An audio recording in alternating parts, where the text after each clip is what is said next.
Number 1. You can be declared dead in some states but considered alive in others.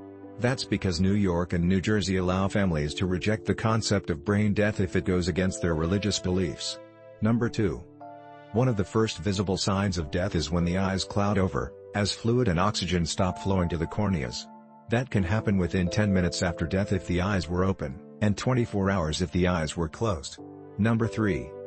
Today, there are about 300 bodies frozen in liquid nitrogen in America in the hope that science will one day be able to bring them back to life.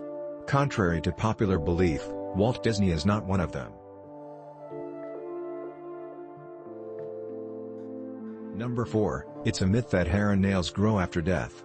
What really happens is that the body dries out, so the nail beds and skin on the head retract, making nails, stubble, and hair appear longer.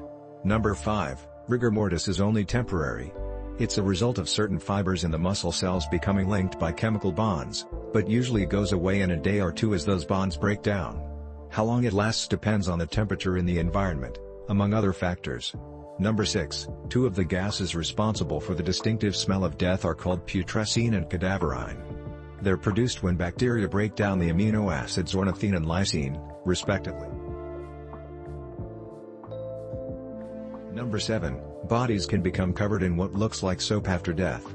Technically known as adipocere, and sometimes also called grave wax, it's a byproduct of decomposition that happens as the fat in a body decays under wet, anaerobic, lacking in oxygen, conditions.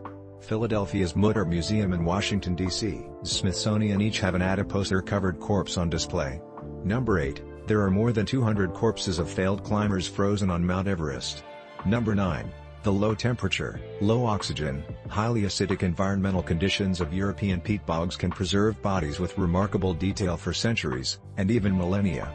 One of the most famous examples of these bog bodies is the Iron Age Tollund man in Denmark. When his body was discovered in 1950, it looked so fresh his discoverers thought they'd found a recent murder victim.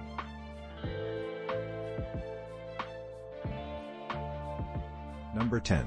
Scientists are currently studying the necrobiome, all the bacteria and fungi in a corpse, to figure out whether changes in the microbes alone can provide clues to the time of death. The concept is known as the microbial clock. Number 11. People used to believe that the blood of the freshly executed was a health tonic, and would pay executioners a few coins to drink it warm from the gallows. Number 12. Hop the twig, yield the crow pudding, snuff one's glam, and climb the 6-foot ladder, were all once slang terms for death. Number 13. Dead bodies generally aren't dangerous just because they're dead. But in the 19th century, there was widespread belief in miasmatic theory, which said that air coming from rotting corpses and other sources of decay lead to the spread of disease. This belief was more or less replaced by germ theory.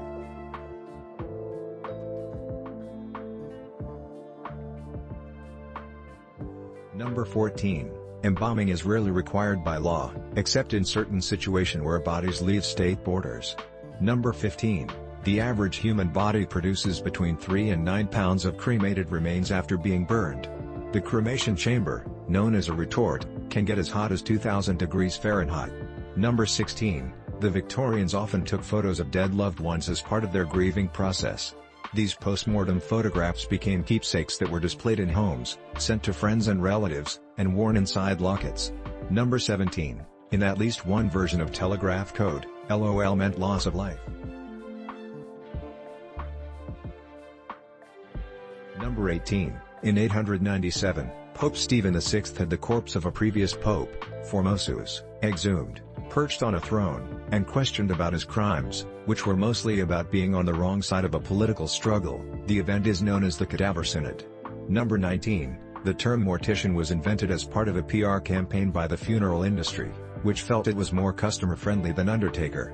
The term was chosen after a call for ideas in Embalmers Monthly. Number 20.